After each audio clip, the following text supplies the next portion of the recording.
A recently released study challenges the claim that FDR ended the Great Depression. According to this man, economist Lee E. Ohanian, and fellow researcher economist Harold L. Cole, the New Deal prolonged the Depression by approximately 7 years.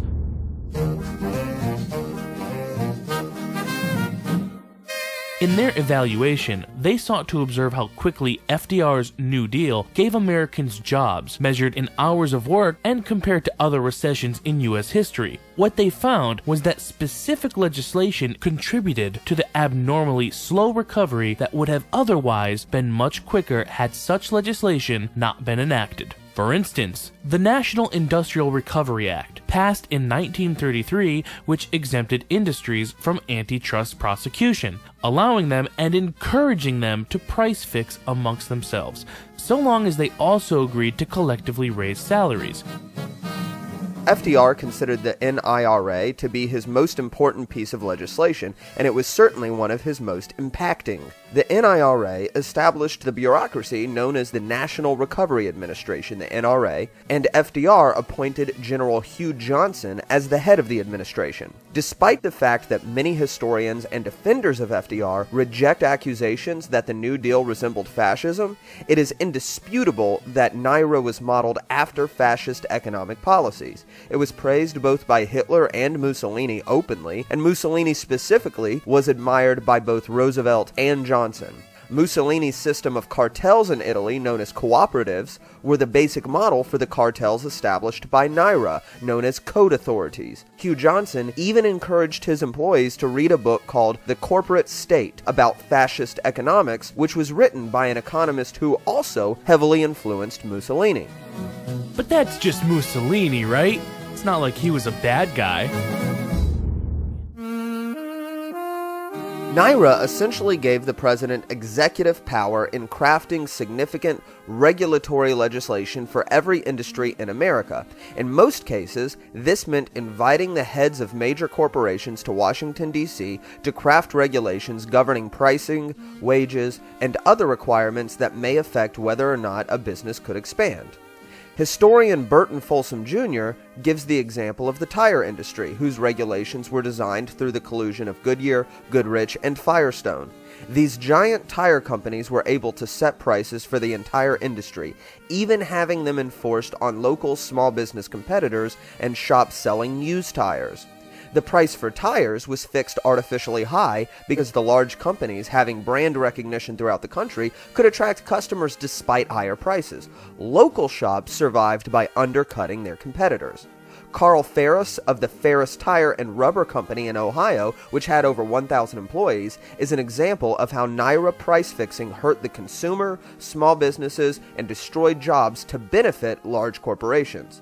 Up to 1933, his company survived by undercutting its giant competitors, but after NIRA, they were no longer legally allowed to sell less expensive tires. This nearly drove Ferris out of business, and had NIRA been allowed to continue, it's likely that his company would not have survived.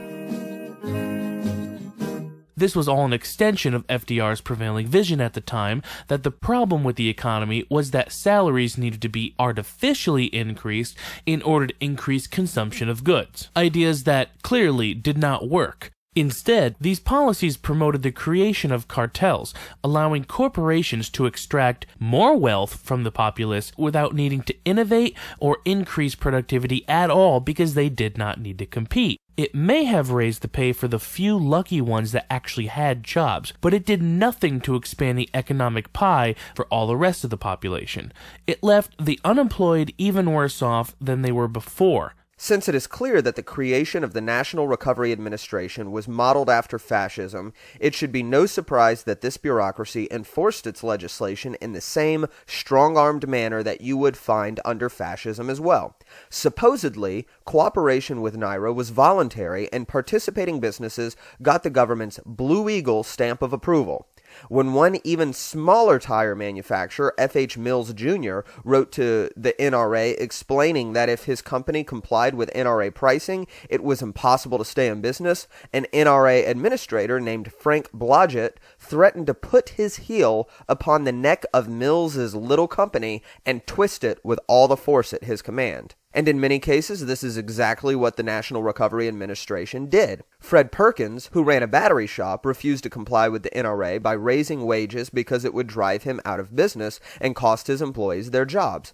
Perkins was thrown in jail where he ran his business from a jail cell, all while his employees came eagerly to his defense. Dry cleaners Sam and Rose Markowitz were jailed because they cleaned suits for 5 cents less than the legally mandated prices. Jacob Maged, a tailor, was also jailed when he refused to raise his prices, and he was also hit with a $100 fine. Henry Ford was probably the most notable American businessman who stood up to Hugh Johnson's administration. Ford, of course, is known for having paid his employees well above the market rates without a government mandate, but the NRA was attempting to compel him to raise the price of his cars to meet the regulations crafted by his competitors. In the case of Ford, who was too high profile to throw in prison, Johnson simply took lucrative government contracts elsewhere. In one contract for 500 trucks for FDR's Civilian Conservation Corps, Ford offered the lowest bid out of all of his competitors, but the government instead spent more taxpayer dollars with another company merely to punish Ford. This was no secret either. Roosevelt openly asserted a government boycott for the Ford Motor Company for not complying with the NRA agreement. It should be obvious to even the most pro-New Deal historians that mandating higher prices in the middle of a recession will hurt the consumer, and mandating higher wages will hurt unemployment. In fact, the Great Depression should have seen significantly more deflation following the liquidation of nearly half of the money supply in the United States. When money evaporates, prices and wages will adjust downward, and this is a necessary market phenomenon for markets to equilibrate. NIRA prevented this market equilibrium in such an obvious way that anybody with even an elementary understanding of economics should see quite clearly that this extended the Great Depression. And this act was found unconstitutional just 2 years later. The story of the Supreme Court case for NIRA is an interesting one. It came about due to the Schechter brothers, who sold kosher chickens in Brooklyn. Because they were being faced with the possibility of being fined or thrown in jail for violating NRA codes, they took a more proactive route than some of the previous examples and hired a legal team to defend them in court. Their case finally made it to the Supreme Court, and the NRA prosecutor accused the brothers of paying wages below the legal mandate, selling sick chickens, and, of all things, allowing their customers to choose what chicken they wanted to buy. The Schechters' lawyer, Joseph Heller, had to clarify the point repeatedly. He explained the NRA mandate, requiring that the customer not be permitted to select the chicken he wants, but instead, every customer must put his hand in the chicken coop when he buys from the slaughterhouse, and whichever chicken comes to his hand is the one he has to purchase. The transcript of the trial indicates that this explanation actually produced open laughter from the justices.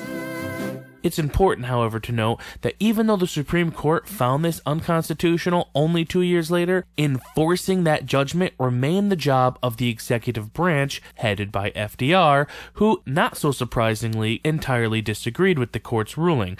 So for many years afterwards, such deals were still allowed and encouraged.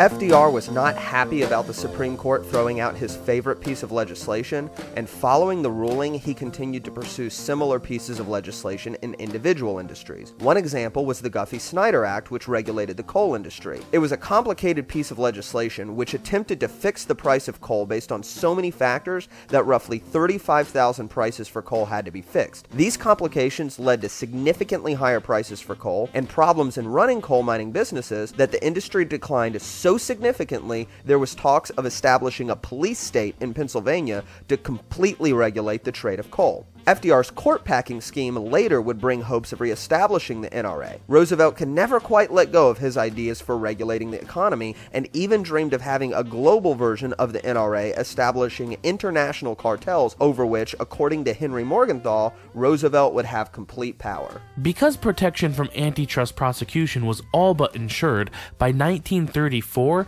nearly 80% of private, non-agricultural employment had entered into these collective agreements called for under NIRA. Cole and Ohanian calculate that NIRA and its aftermath account for 60% of the weak recovery. Without these policies, they conclude the Depression would have ended in 1936 rather than ending around 1943. But that's only 7 years of struggling What difference does it make, right?